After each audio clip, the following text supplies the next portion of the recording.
Здравейте, Ютуб! Аз съм Берди, аз мене никой предполагам, защото Теди си нямаме представа къде е. И явно ще трябва да направя сам този влог, защото възможно е и да го забравя. Така.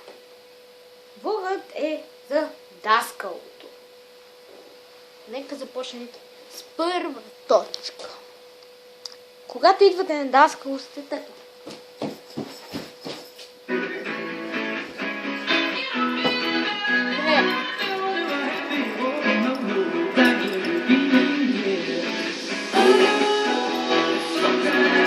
Oh yeah!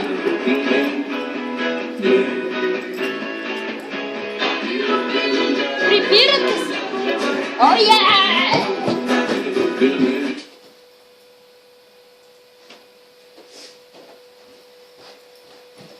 На другия ден. Деца, сега ще ви кажа домашното. Пета, втора и четвърта задача.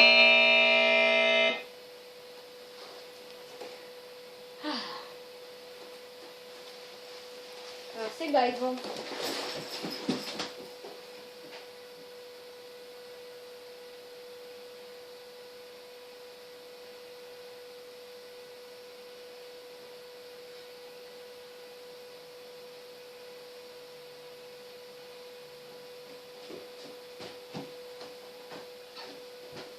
Да. Другото гадно на училището са клюкарките, доносниците или така.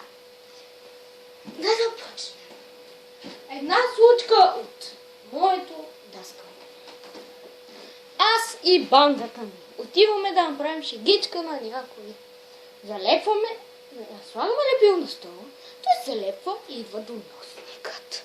Да. Госпожа, вижте какво правят!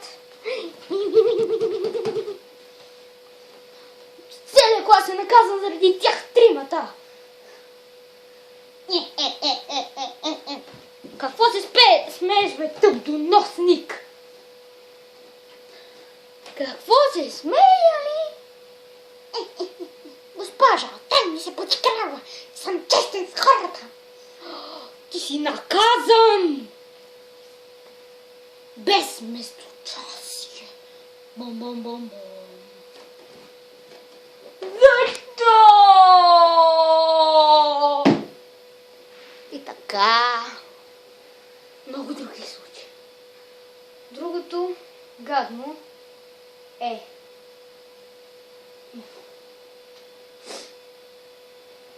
Да. Третото и последно. Най-гадно нещо е просто трудно ми е да ви го кажа. Супер. Трудно е. Не мога даже да го спомена. Паникьосвам се. Ще се успокоя. Чакайте. Така, успокой се. Сега ще ви го кажа.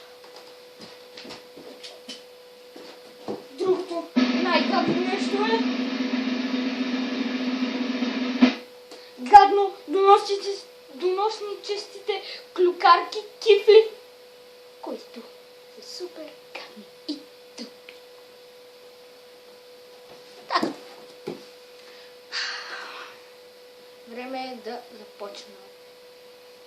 Те клюкарят, тъпстват, дразнат ви. Само като ги погледнете, просто не става. И така. Ще ви покажа такива хора от моя клас, за да разберете кои са. Направо ще обясня целият клас ред по ред. Така. Този тук съм аз. Няма нужда да ви обяснявам. Пич.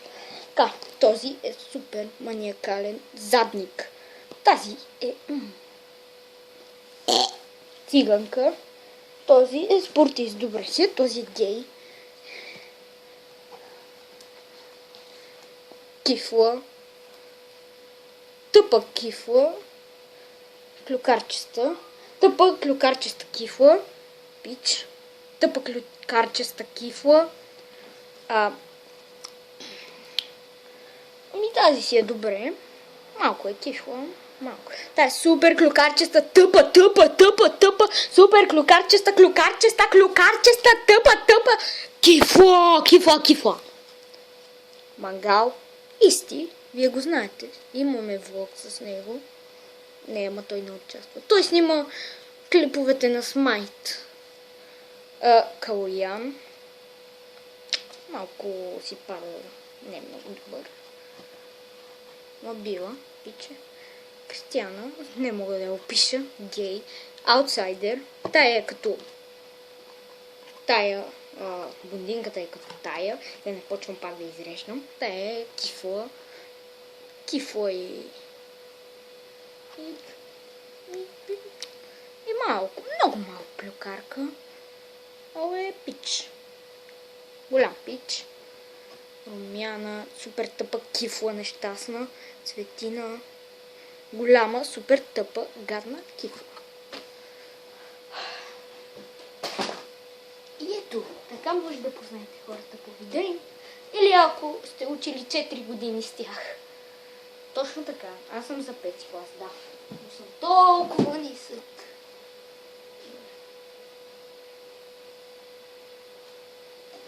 Трябва да ви кажа нещо.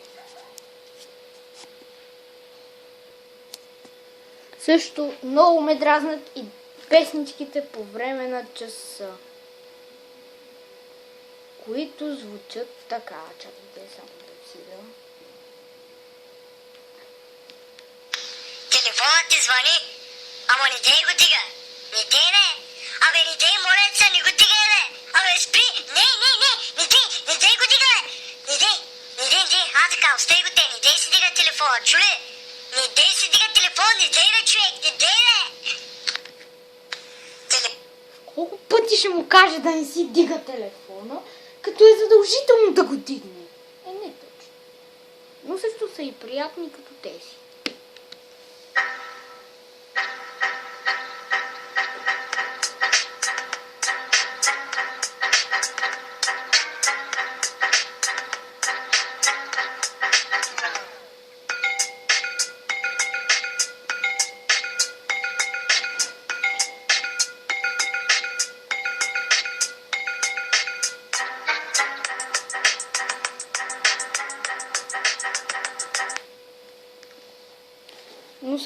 Но са дразнещи и тези.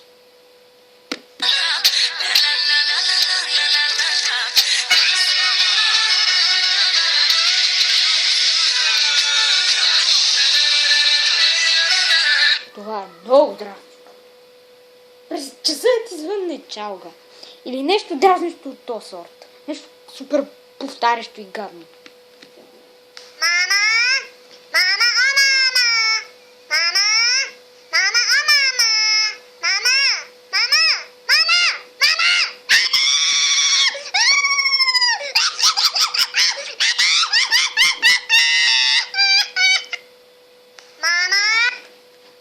И такива неща.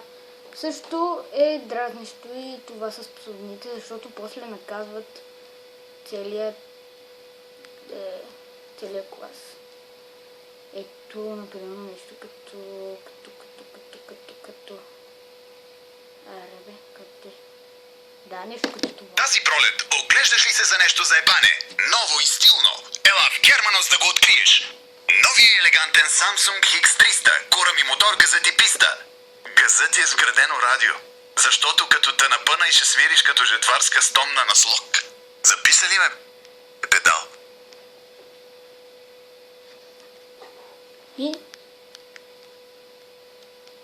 И тези песни, които уж не са чалга, но са супер чалга народни.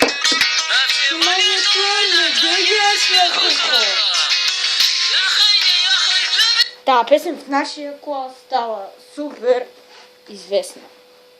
Да. Но аз смятам, че... Защо имам на телефона си? О, това не е моят телефон. Всъщност е моят, но записах, изтеглих някои мелодии, само за да ви ги покажа. Не, че слушам такива работи. Това с Windows Fusion си е моде. И това също е дразнещо. Опа! Шик-так! Свън-свън! Чук-чук! Чик-чирик! Цап-царап! Айде дига вече!